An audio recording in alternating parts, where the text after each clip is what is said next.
Hi friends, today we'll discuss about ALM. ALM means Asset Liability Management. So what are the assets? Assets are cash, balance with RBI, investments, advances, fixed assets, other assets.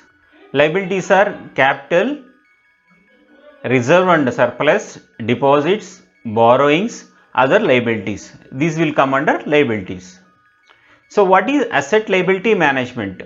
Organization manages its balance sheet in order to allow for alternative interest rates and liquidity scenarios. So asset liability management means manage its balance sheet. Balance sheet will consist of assets and liability. So both sides you have to manage and you have to see the interest rate and you have to see the liquidity scenarios. For example, one deposit is matured, how to repay that amount. So these things will be managed in asset liability management. Components, bank's profit and loss. What are the components involved in the bank's profit and loss account? Interest income, other income is income for the bank, interest and operative expenses and provisions. So interest means interest paid on the deposits, operative expenses for the running your branches, running your ATMs, all this will come under operative expenses, and provisions.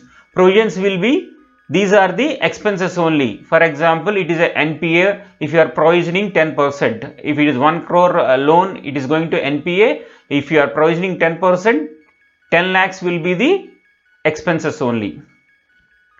So evolution, bank started to concentrate more on the management of both sides of the balance sheet. See, bank started concentrating more on the both sides, not on the one side.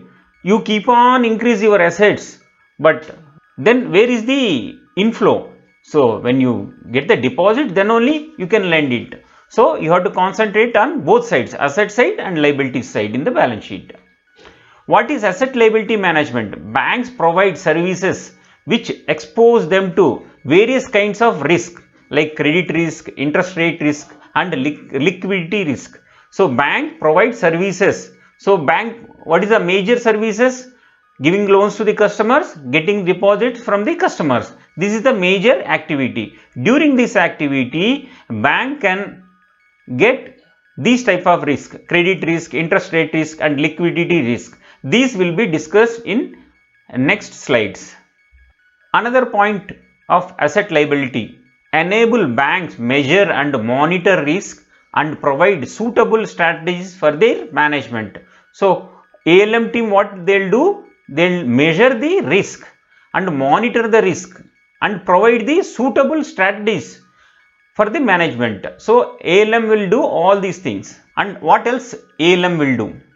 ALM technique aim to manage the value, mix maturity, rate sensitivity, quality and liquidity of assets and liabilities as a whole as to attain predetermined acceptable risk ratio. So ALM will provide strategies, then risk mitigations. These will be provided by the ALM. What is asset liability management? Stabilize short term profits, long term earnings and long term substance of the bank. So stabilize short term profits, long term earnings and long term substance of the bank means continuous growth of the bank. So which includes net interest income, net interest margin, economic quality ratio. So we'll discuss in next slide. Net interest income is interest received from the assets, means from the loans, minus interest paid on the deposit, maybe savings, current. This will be called as net interest income. So net interest margin will be average earnings from the assets. So what is the average rate? You have different assets. So some assets will be getting lower interest rate, some assets will be getting higher interest rate. So you average it. What is the average earning received from the assets minus average expenses on deposit? what is the percentage? Maybe savings you are paying 4%, deposit 7%, current 0, recurring 8%. So you average it. So for the simple calculation, whatever the average earnings from the asset is 9.2 and minus average expenses on deposits are given 7.2%. So 2% is the net interest margin. Economic equity ratio. So total equity by total assets. So for example, I have taken 2.5 crores as my assets and 10 lakhs is equity. So percentage is 0.04%. But normally it should be 1 to 1.5%. Means you have a 2 crores equity, then your asset should be 2 crores. Or maximum it can be 1.5%. Means 1 crore means you can go up to 1.5 crores. What are the tools used for the ALM? So ALM information system, ALM organization and ALM process. We'll discuss in next slide. ALM information system, real-time information system to gather the maturity and behavior of loans and advance made by all other branches of a bank. So ALM on a real time, it will gather maturity and behavior of the loan. Like behavior of the loan means whether repayments are coming correctly or not, and when it is maturing, whether customers are going for the premature. These things they'll collect and from all the branches, and they'll provide the information to the top management. And second one will be the ABC approach, analyzing the behavior of asset and liability products in the top branches as they account of major business. For example, we have 200 branches in a bank, but we have top 5 branches. These branches will give the business of 90% of the bank. For example, 100 crores your business, so only 5 branches they'll do 90 crores, means 90% of the business is coming from the top 5 branches. So we'll analyze behavior of assets in the top 5 branches. So this will become a benchmark for all other branches. ALM organization. The board should have overall responsibilities and should set the limit for liquidity, interest rate, foreign exchange and equity price risk. So this is the ALM organization duties. And what is the senior management will do? Planning for risk and return, product pricing. So what is the rate should be charged for the assets? What is the rate should be given to the deposits? Future direction for the interest rate direction, whether the interest rates are going up or going down. This is the future direction will be given to the senior management. Funding mix between fixed and floating, if the whether fixed rate will be beneficial or floating rate will be beneficial for the funds, and whether we should go for the wholesale or retail, or whether we have to go for the money market where all the funds will be for the short term 1 year. Capital market, if you are going for the capital market, you can go for the shares, debentures, and whether we have to go for the domestic or international funds. If the international funds are cheaper, maybe you need dollar buying and their risk will be there. All these things will be analyzed by the ALM and it will be given to the senior management. So what is the ALM process? ALM process: risk parameters, risk identification, risk measurement, risk management, risk policies and tolerance level. Up to what level I can take up my risk. This is the tolerance level. So mainly risk is categorized.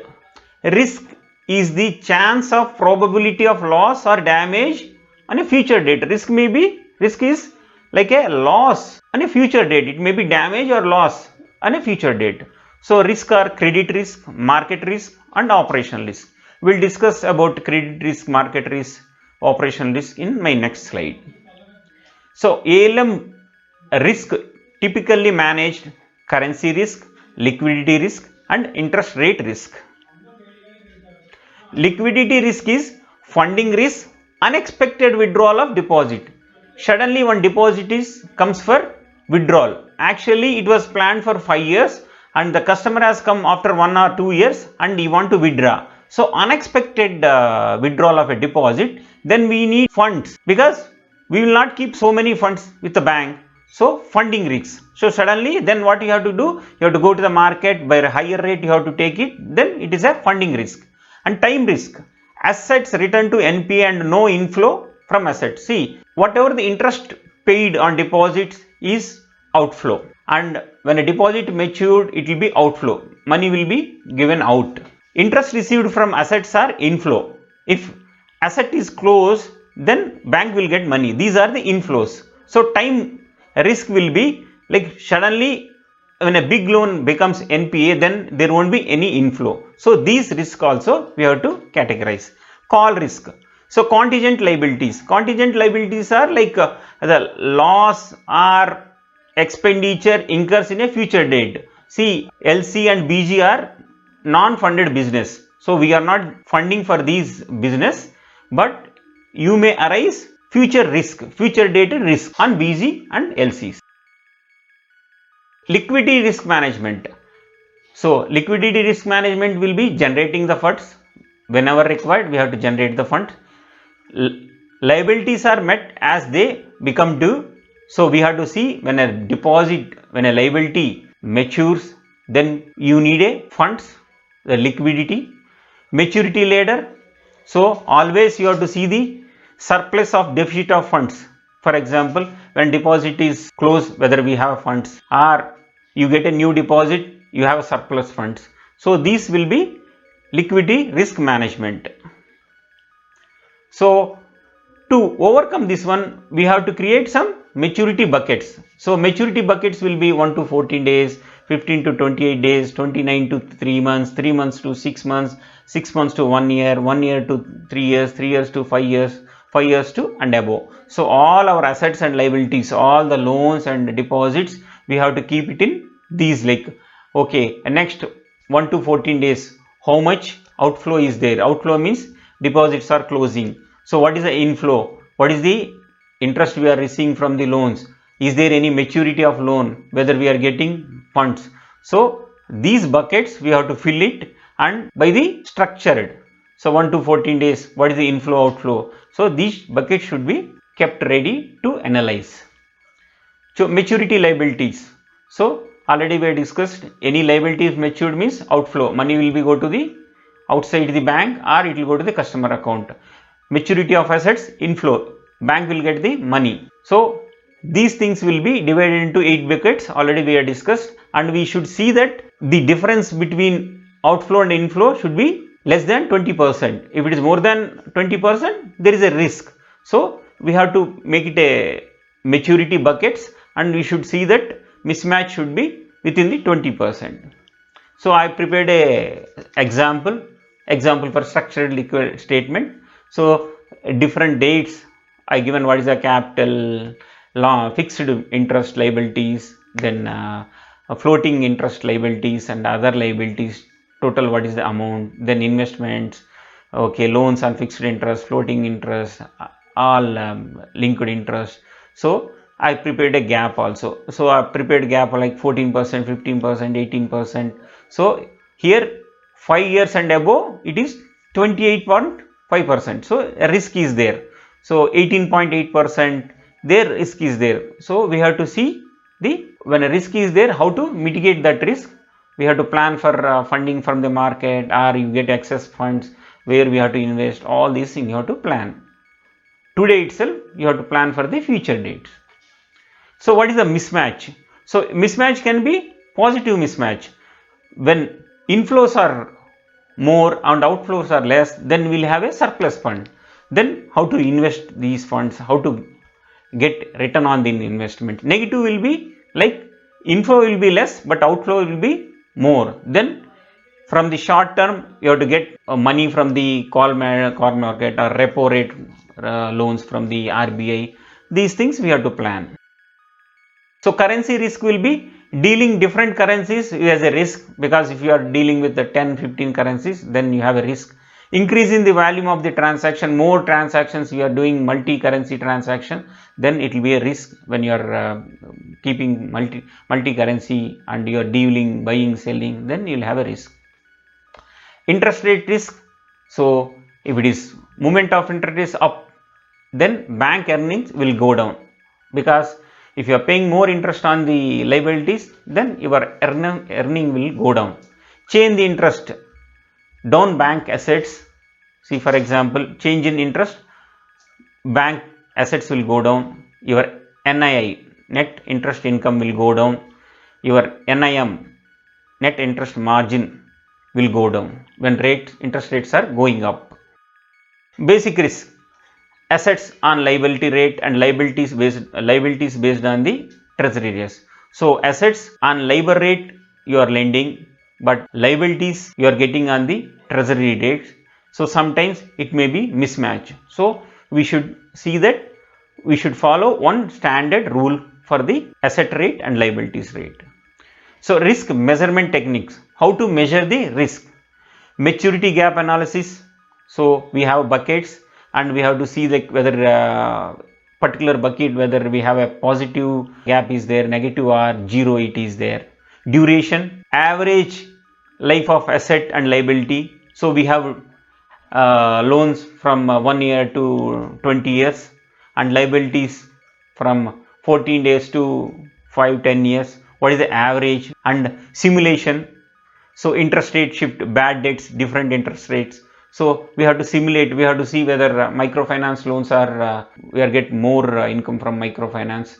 Housing loans are fully secured but we will get a lower interest rate. We have to see whether which interest rate, which category bad debts are more, where the loans becoming NPA. So we have to simulate and we have to see the graph. Value of risk. So maximum expected loss, reporting to the stakeholders. So if happens this one, what is the maximum loss? If happens this one, what is the maximum profit? These things should be reported to the stakeholders. Stakeholders will be your board of directors, your top management. All these people you have to report these through ALM. Thank you friends. If you like my video, please subscribe and share with your friends also.